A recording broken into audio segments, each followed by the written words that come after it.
Form over reputation. Who were the most informed players towards the end of the Premier League season? Kobbie Mainoo, Adam Wharton, Cole Palmer, Eberechi Eze, all of whom make it into Gareth Southgate's squad. I can't believe I'm saying this. Gareth Southgate got it right. I am buzzing with Gareth Southgate. I admire Gareth Southgate. Gareth Southgate has done the right thing. Big, bold, brave decisions. Daring from Southgate. Gareth Southgate, the risk taker. They always say fortune favours the brave. And Gareth Southgate has demonstrated that he is a man of bravery. Now, I once labelled Gareth Southgate cowardly. It feels harsh. But I genuinely believed him to be very cowardly when it came to footballing decisions. Think about his team selection. Think about his tactics. I felt like there was a resistance to adventure. Well, not anymore. Gung-ho Gareth. Gung-ho Gareth. That's what I'm calling him from now on.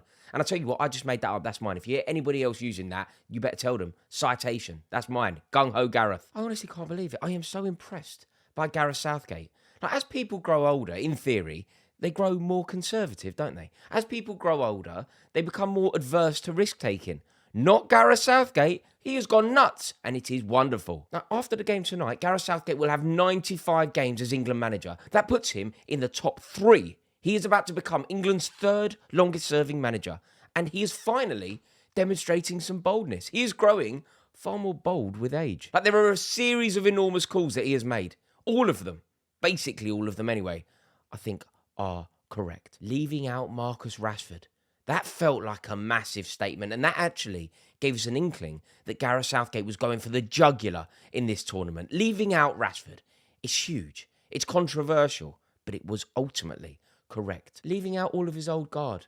Even though it was obvious and correct, I wasn't 100% sure that Gareth Southgate was going to do it. Making sure that Jordan Henderson was nowhere to be seen around this England squad. Correct decision. But one I didn't necessarily think Gareth Southgate would take. Making sure Mason Mount was nowhere near. Making sure Calvin Phillips was nowhere near. All of those players, I believed, had a good chance of featuring for England, even unjustly. But Gareth Southgate has gone for form, and he has bought into the principle of meritocracy. You earn your place in the England team. Every single year, when you're picking your England team, you pick the players that most deserve it. There's little to no money in the bank. You earn it year in, year out. And that is the principle that he has clearly utilised to pick this England squad. And it's correct. It's perfect.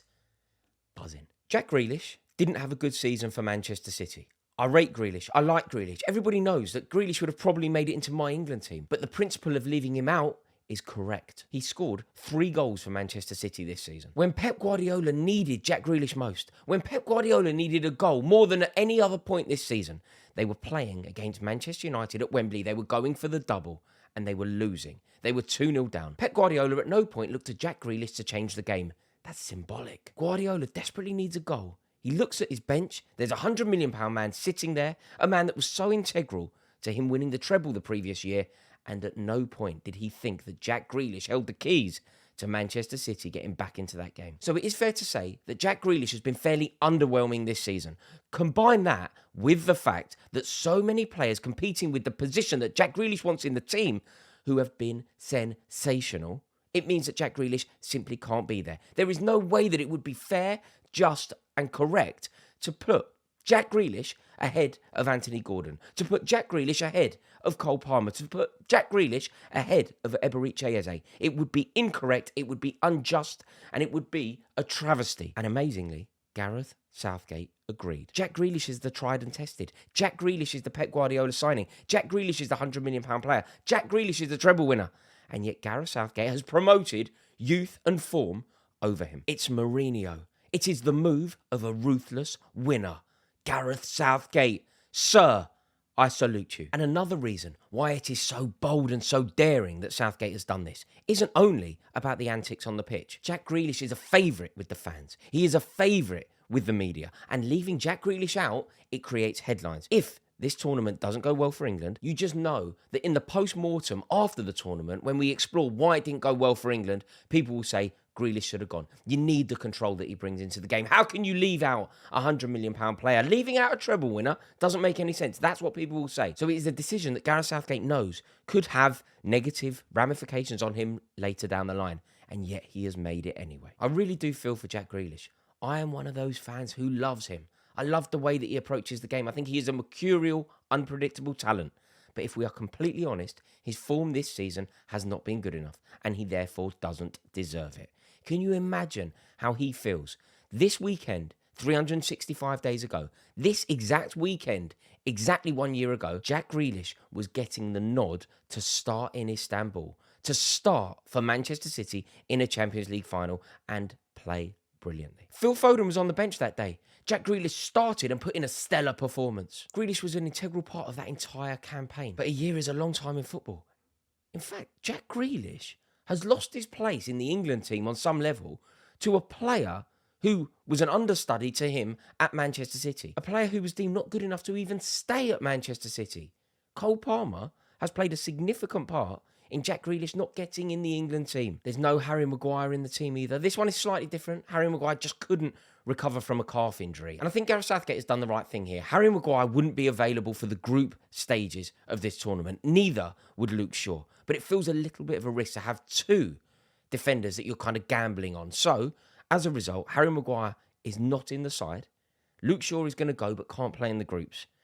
No Harry Maguire should, in my opinion, mean that Jarrod Branthwaite goes. And this is the only part of Gareth Southgate's decision-making process that I disagree with. I'm not a huge fan of Maguire. I don't rate him particularly highly. But there is definitely a case to taking him to this tournament, and we know that Gareth Southgate likes him.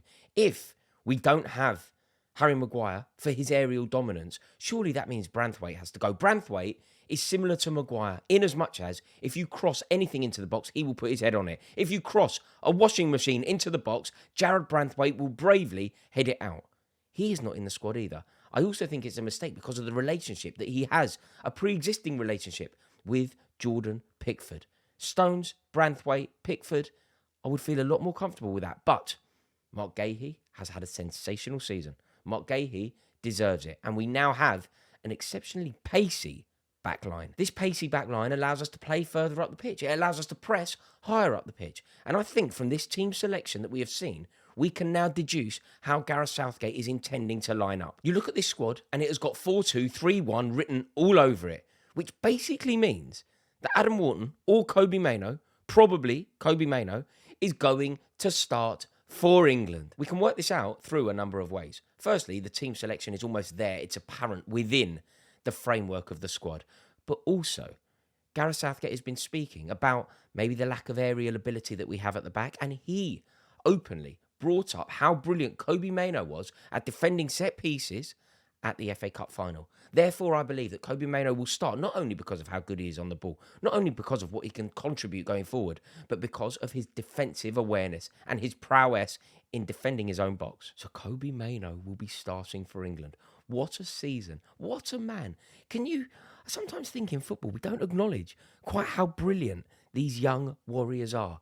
We kind of take it for granted. For example, Cole Palmer, a man who was sat on the bench at Manchester City, a man who has never scored a Premier League goal for Manchester City, signs for Chelsea, a team in disarray, and pings in 20. That is amazing. That is mind-blowingly good. That is sensational. That is record-breaking. That is unreal. And yet people kind of go, yeah, Palmer's good. Kobbie Mainoo came into a Manchester United team in disarray, and he became the senior statesman. He was telling Casemiro what to do. And both Palmer and Mainoo are now going to be playing for England at the Euros. Sometimes you just want to admire these young icons. We can delve into the football too much. These are young men, virtual children. And look at what they have already achieved. My mind is blown by the brilliance of Kobbie Mainoo. And I love the fact that he's going to be starting for England.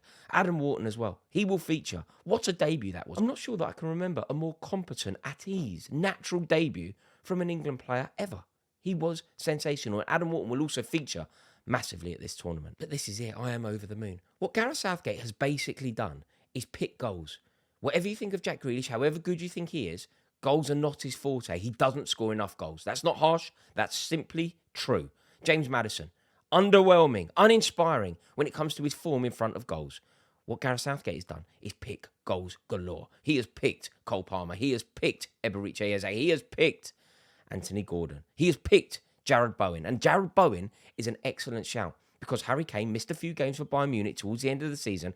Jarrod Bowen as a second striker is a fantastic option.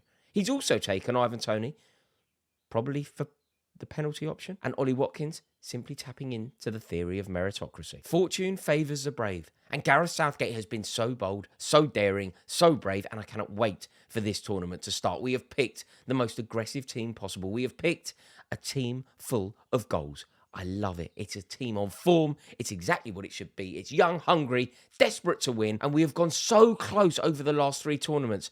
This is the one. In the Olympic Stadion in Berlin, England are going to bring it home. Please, please. Well played, Gareth. I am overjoyed. Please do me a favour. Let me know your thoughts in the comments below. Do you think Gareth Southgate got this right? Do you like the team that he has picked? Or ultimately, do you think that there have been some errors? Should Grealish have gone? Should Rashford have gone? Should Branthwaite have gone? Overall, I am overjoyed. Fair play, Gareth. Let's go and win it in a bit.